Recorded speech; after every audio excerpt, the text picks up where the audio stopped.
वर्षों पुराने समय से स्थापित सिद्ध बाबा की मूर्ति और आस्था पर विश्वास रखने वाले भक्तगण ग्राम पंचायत मदानगढ़ के इस सिद्ध बाबा मंदिर में अपनी मनोकामनाओं को लेकर दर्शनार्थ हेतु पहुंचते हैं, जिसको लेकर हर वर्ष मकर संक्रांति के 7 दिन पूर्व से ही इस सिद्ध क्षेत्र में बाबा की भक्ति में पूरा क्षेत्र धर्म में हो जाता है। इसी के चलते ग्रामवासियों के द्वारा श्रीमद् भागवत ज्ञान यज्ञ कथा का आयोजन किया गया, जिसमें चित्रकूट से पधारी भागवताचार्य पूज्य साजी मधु शास्त्री उपाध्याय के द्वारा संगीत में भागवत कथा का अमृत में ज्ञान लोगों को बताया गया। एनटीवी टाइम से खास बातचीत करते हुए उन्होंने आध्यात्म क्या है, भक्ति क्या है, भगवान ही सत्य है और सत्य ही भगवान है, माँ ही जननी है आदि अनेक धार्मिक ज्ञान को बताया, लोगों को भगवान की भक्ति के मार्ग बताए। इस अवसर पर अनेक श्रद्धालु भगतगण की कथाओं में भक्ति भावना प्रवाह में पहुंच रहे थे। संवाददाता योगेश चौरसिया की रिपोर्ट। यह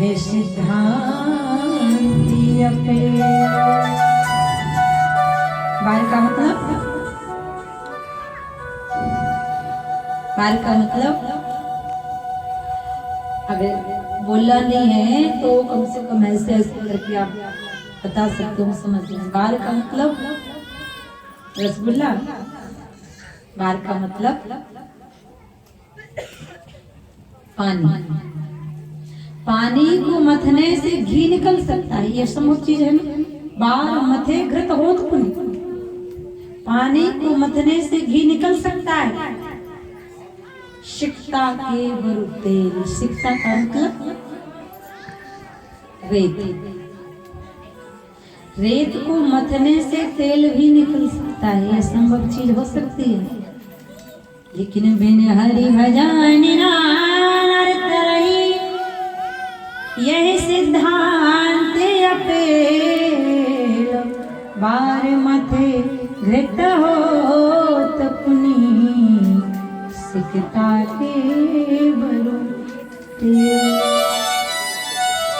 जब तक इन दोनों हाथ को उठाकर ताली बजाकर भगवान का नाम इस मुख से नहीं लोगे, तब तक भागवत की कथा समझ में आने वाली और हृदय में बैठने वाली भी नहीं। और ताली बजाने से कोई हानि नहीं होती। चौरसिया एनटीवी टाइम न्यूज़ से।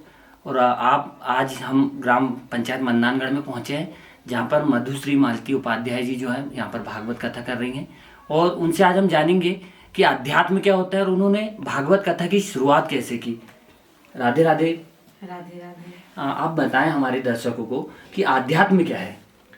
आध्यात्म ऐसा है कि आत्मचिंतन, जब हम आत्मा से परमात्मा का ध्यान करते हैं, भगवान को प्राप्त करने के लिए, अध्यात्म की ओर जाने के लिए परमात्मा का ध्यान करना, आत्मचिंतन करना, आत्मा को परमात्मा से जोड़ना ही अध्यात्म है। आपको कैसे यह समझ में आया कि आपको भागवत कथा करना चाहिए और लोगों को जागरूक, धर्म के प्रति जागरूक करना चाहिए, यह सब आपको कैसे प्रतीत हुआ? बस भगवान की कृपा ही है। और अचानक से मुझे मतलब ऐसा अनुभव हुआ कि नहीं कलिकरम न भक्ति विवेकु, राम नाम अविलंबन एकु। संसार में एक ही सत्य है, वह है भगवान का नाम, और भगवान के अलावा व्यक्ति कुछ भी नहीं, ये जीव कुछ भी नहीं है। कहने को तो कहते हैं कि करत करत अभ्यास के जड़मती हो सुजान और रसरी आवाज जात है सिल पर होत निशान। तो ये वाक्य कहीं ना कहीं आपके साथ फिट तो होता है कि आपने अभ्यास बहुत किया होगा, तभी आप आज इस मार्ग पे हैं और लोगों को जागरूक कर रहे हैं धर्म के प्रति। आप इसका श्रेय किसको देना चाहेंगे?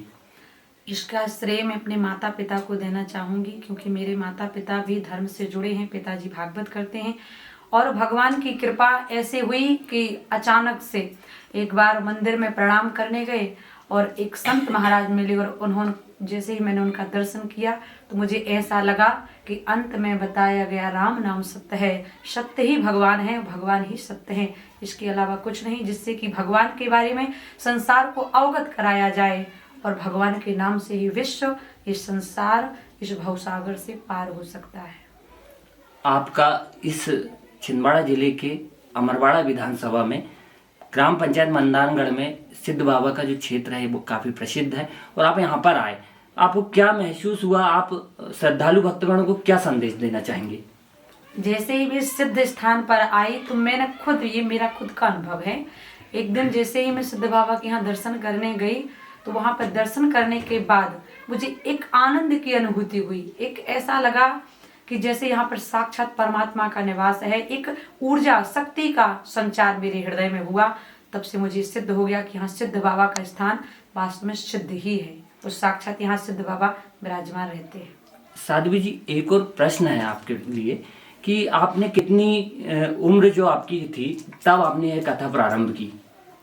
मैं 8 वर्ष से श्रीमद् भागवत की कथा का वाचन कर रही हूँ और अचानक से ही मेरे हृदय में, इसे गॉड गिफ्ट भी बोल सकते हैं, परमात्मा की प्रेरणा भी बोल सकते हैं, क्योंकि भगवान जिससे जो कार्य कराना चाहते हैं वो करा ही लेते हैं और भक्तों के द्वारा ही संसार का कल्याण केवल श्रीमद् भागवत ही कर सकती है। और भगवान जैसे देश को चलाने के लिए प्रधानमंत्री की आवश्यकता होती है, इसी प्रकार भक्तों को सद्मार्ग पर लाने के लिए और भागवत की कथा का आयोजन करना और भागवत की कथा सुनाना सबसे प्रमुख कार्य है। साध्वी जी, एक और आपका एक प्रश्न है कि सारे भागवत कथा में सबसे अच्छा ऐसा कौन सा प्रसंग है जिससे लोगों को कुछ ना कुछ ऐसी शिक्षा मिलती है कि जो धर्म के प्रति उसका लगाव बढ़े और वो आगे बढ़े? ऐसा कौन सा प्रसंग आपको जो सबसे अच्छा लगता है? श्रीमद् भागवत की कथा में 18,000 श्लोक हैं, 12 स्कंद हैं और पूरी ही कथा भगवान श्री योग योगेश्वर की कथा है, जो मनुष्य को इस जीवन से तारती है, महा से महापापी जीव को भी तार देती है। श्रीमद् भागवती कथा प्रेत पीड़ा विनाशिनी। भागवत की कथा साधारण मनुष्य तो क्या, प्रेत की पीड़ा को भी शांत करने वाली होती है। साध्वी जी, एक भजन है आपका, काफी प्रसिद्ध है, लोग बाग उसको सुनते हैं। माँ के ऊपर से एक भजन बहुत से लोगों ने सुना है, मुझे बताया भी है, तो आपसे 4 लाइन में उस भजन का मैं व्याख्या करना चाहूँगा। जरूर।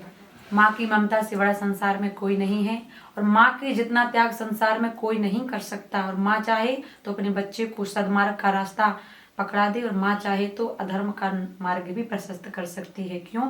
क्योंकि कहते हैं माँ से बढ़कर कोई संसार में नहीं है।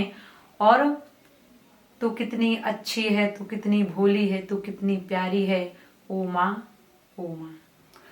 तो आज हमारे साथ ग्राम पंचायत मंदानगढ़ में जो भागवत कथा चल रही है उसमें साध्वी जी हमारे साथ उपस्थित थी और हमारे दर्शकों ने उनसे बहुत सारे ऐसे मार्मिक ज्ञान को सुना जो कहीं ना कहीं अपने जीवन में चरितार्थ होता है। NTV टाइम्स से योगेश चौरसिया की रिपोर्ट, सिंगोड़ी।